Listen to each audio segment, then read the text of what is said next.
Hello Bullets, welcome to Bullets Academy. We're going to continue on with Coach Misty's freestyle talk with a little bit more detailed information on a couple of different things. First off, we're going to pick up where she left off with breathing. Now, one of the biggest problems we have with breathing is breathing late. And what happens when you take a late breath is it causes your tempo to change, because as you're swimming along, if you breathe late, the stroke slows down a little bit to get that air. How do we fix that? First off, I know a lot of you were taught when you're learning how to breathe that when the hand goes in, the head comes out. When the hand goes in, the head goes in. All right, well, that's great for learning, but not when we're racing.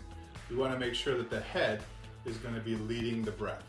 So what happens is before this hand even gets in, we make sure we take that breath with the head and then put that head back down. So it's going to be here.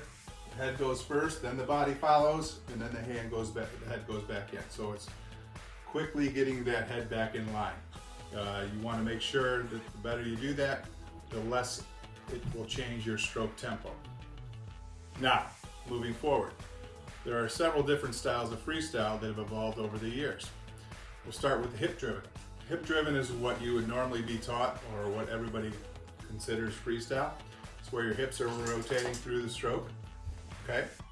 And when you're swimming, everything's rotating with the hips. Elbows nice and high. You're getting a good extension out front. When your hand goes in, you're getting on that hip a little bit. It's almost like you're riding on your side to skate through the water. And that's kind of what we call the hip-driven stroke.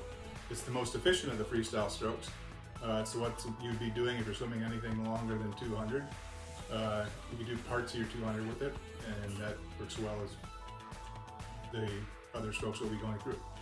The second stroke, or type of freestyle, is called the shoulder driven. Now, in the shoulder driven, your hips are stable. They're kind of just flat, and everything's coming from the shoulders. Okay, so they're the ones rotating up here and nice and tight between the shoulder blades, and you're going straight through kind of like this, almost flat. Okay, hips not moving very much, body is nice and stable. There's a perfect example of this, the two strokes, the hip driven and the shoulder driven. If you go back to Bill's 400 freestyle relay in Beijing, we had Cullen Jones on the third leg for the USA, and we had Fred Bousquet for France. And in that last clip of the last 25 yards, you can see that Cullen's doing more of a normal hip-driven, high elbow recovery type freestyle. Freddie is doing the shoulder-driven. Hips are flat, but his arms are kind of coming straight over the top, stabbing that water, grabbing that water on the catch, getting a good hold, and throwing it back. Okay? As you're watching them, you can see the differences in the strokes pretty easily, and you can also see that that shoulder driven is just a little bit more powerful. Now, you can't do it the whole time because you kind of fall apart a little bit. And if you watch the next leg, you see that the anchor for France suffered a little bit doing that shoulder driven really hard that first 50, and that led Lizak coming back. Now, there's a combination of the two called the hybrid, which is where you're doing a little bit of both. And during that same video, you can watch Michael Phelps, you can watch Jason Lizak. They both kind of have a gallop in their stroke. They're on their side, getting that full extension, and then they go through, and then they come over here as they're going through. So it's kind of a hybrid of the two, okay? So we want to make sure that when we're doing the different types of stroke, that we're doing them at the right events. You know, shoulder driven tires you out a little bit more because it's more powerful. The hip driven is more efficient. Now, the last type of freestyle is called body driven.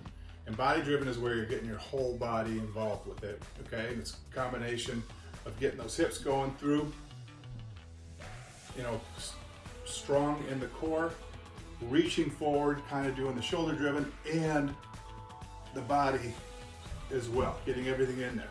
Now that is the most powerful stroke that there is, but it's also the most energy taxing, so we really can't do that for more than about 5-10 yards. And that's one of those things that if you watch some of the people in the end of a race, of the last 5 to 10 meters, their body position changes, their stroke all goes completely different, and that's that stroke that they're doing at the end, that body-driven stroke. Hope everybody's doing great. Hope you learned something a little new today, and hope you're being safe with everybody that you love, and go Bullets.